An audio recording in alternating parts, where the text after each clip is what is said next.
అసెంబ్లీలో AP finance పై శ్వేతపత్రం విడుదల తర్వాత ఇవాళ సీఎం చంద్రబాబు ఢిల్లీ వెళ్లనున్నారు. సాయంత్రం 6 గంటలకు గన్నవరం ఎయిర్పోర్ట్ నుండి బయలుదేరనున్నారు. రేపు ఢిల్లీలో జరిగే నీతి ఆయోగ్ సమావేశంలో సీఎం చంద్రబాబు పాల్గొంటారు. అటు సమావేశానంతరం ప్రధాని నరేంద్ర మోదీతో పాటు పలువురు కేంద్ర మంత్రులతో భేటీ కానున్నట్టు తెలుస్తోంది. ప్రధాని నరేంద్ర మోదీ అధ్యక్షతన జరిగే నీతి ఆయోగ్ సమావేశంలో ఏపీకి సంబంధించిన కీలక అంశాలపై సీఎం చంద్రబాబు మాట్లాడనున్నారు.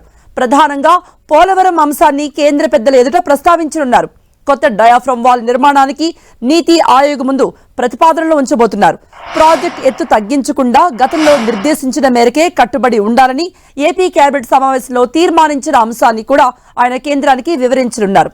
నీతి ఆయోగ్ సమావేశం ముగిసిన అనంతరం విజయవాడకు తిరిగి రానున్నారు.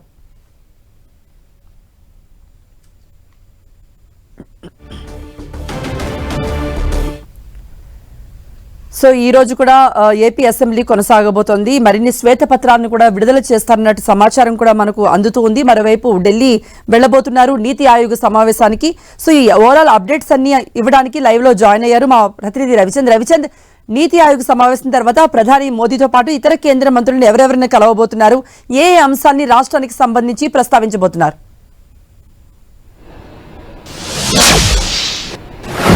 ముఖ్యమంత్రి చంద్రబాబు సాయంత్రం 5 గంటలకి అసెంబ్లీ అయిన తర్వాత ఇక్కడి నుంచి ప్రత్యేక హెలికాప్టర్ ద్వారా గన్నవరం విమానాశ్రయం చేరుకుంటారు. అక్కడి నుంచి ప్రత్యేక విమానంలో ఢిల్లీ చేరుకుంటారు. ఈ రాత్రి 8 గంటలకు ఢిల్లీ చేరుకుంటారు.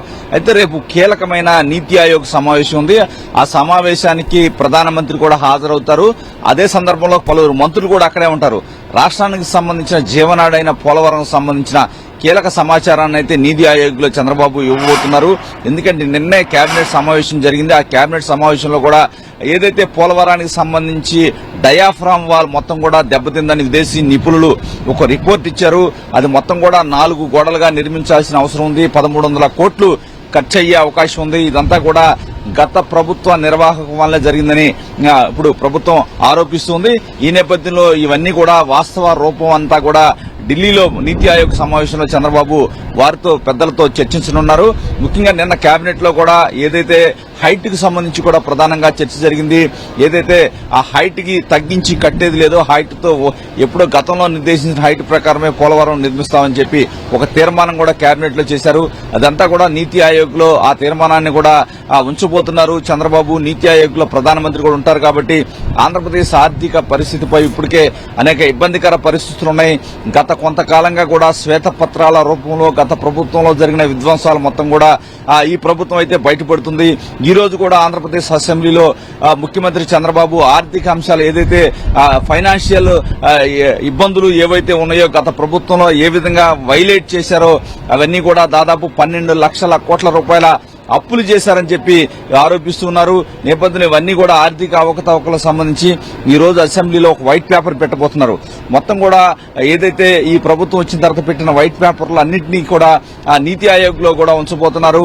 అదేవిధంగా ప్రధానమంత్రి కూడా నీతి ఆయోగ్ లోనే ఉంటారు. అక్కడ కూడా ఆంధ్రప్రదేశ్ ఆర్థిక పరిస్థితి కావచ్చు, అనేక ఇబ్బందికర పరిస్థితులన్నీ అవన్నీ కూడా చూపించబోతున్నారు. రాబోయే 5 సంవత్సరాల్లో ఈ ప్రభుత్వం ప్రాధాన్యత లక్ష్యాలు ఏ విధంగా ఉండబోతున్నాయి, ఏ విధంగా పాలన చేయబోతుంది అనేది కూడా కొంత అయితే నీతి ఆయోగ్ లో చంద్రబాబు మాట్లాడే అవకాశం అయితే కనిపిస్తుంది. అవసరమైతే నీతి ఆయోగ్ సమావేశం తర్వాత సమయం దొరికితే ప్రధానమంత్రితో కూడా ప్రత్యేక భేటీ జరపాలని చంద్రబాబు భావిస్తున్నారు. ఇప్పటికే ప్రధాని ఏదైతే కేంద్రం ఆంధ్రప్రదేశ్ కి బడ్జెట్ లో ప్రాధాన్యత ఇవ్వడం పట్ల వీరంతా కూడా హర్షం వ్యక్తం చేశారు. ఆంధ్రప్రదేశ్ అసెంబ్లీలో కూడా ముఖ్యమంత్రి చంద్రబాబు మాట్లాడటం జరిగింది. ఇక్కడ ఉన్న ఎన్డీఏ ప్రభుత్వం మొత్తం కూడా ఒక తీర్మానం కూడా చేసింది. కేంద్ర ప్రభుత్వానికి ధన్యవాదాలు తెలుపుతుంది. ఈ నేపథ్యంలో ఫిజికల్ గా కూడా చంద్రబాబు ప్రత్యేకంగా కలిసి మోడీకి కృతజ్ఞతలు కూడా చెప్పబోతున్నారు. రాజధాని అమరావతికి 15,000 కోట్ల రూపాయల రుణాన్ని అంటే ఈ రోజు అసెంబ్లీ సమావేశాల్లో ప్రధానంగా ఏదైతే శ్వేతపత్రం ఆర్థిక అంశాలపై శ్వేతపత్రం విడుదల చేయబోతున్నారు. ముఖ్యమంత్రి ఏదైతే చంద్రబాబు నిన్ననే లా అండ్ ఆర్డర్ సంబంధించిన శ్వేతపత్రాన్ని విడుదల చేశారు. మొన్న ఎక్సైజ్ కు సంబంధించిన శ్వేతపత్రం విడుదల చేశారు. ఈ రోజు ఆర్థిక అంశాలకు సంబంధించిన శ్వేతపత్రాన్ని చంద్రబాబు ఇక్కడ శాసనసభలో విడుదల చేయబోతున్నారు. శాసన మండలిలో ఆర్థిక మంత్రి పయ్యావుల కేసు శ్వేతపత్రాన్ని కూడా విడుదల చేయబోతున్నారు. ఈ సందర్భంలోనే గత 5 సంవత్సరాలుగా జరిగిన ఆర్థిక అవకతవకల గురించి వివరించబోతున్నారు. సీఎంఎఫ్ఎస్ అని ఒక పారదర్శక విధానం టీడీపీ హయాంలో ఉండేది. కానీ అవన్నీ తొంగలో తొక్కి ప్రత్యేకమైన నిధి అనే ఒక వెబ్సైట్ తీసుకొచ్చి తద్వారా తమ అనుకూలురికే బిల్లులు మంజూరు చేసే కార్యక్రమాన్ని ఏదైతే కార్పొరేషన్ల పేరిట ఆ కోట్ల రూపాయల రుణాలు తీసుకొచ్చారో అవన్నీ కూడా డైవర్ట్ చేశారు. అదేవిధంగా పొద్దుల్లో చూపించకుండా ఏదైతే ఆంధ్రప్రదేశ్ అధికారిక లెక్కల్లో లేకుండా అనేక అప్పులు తీసుకొచ్చారు.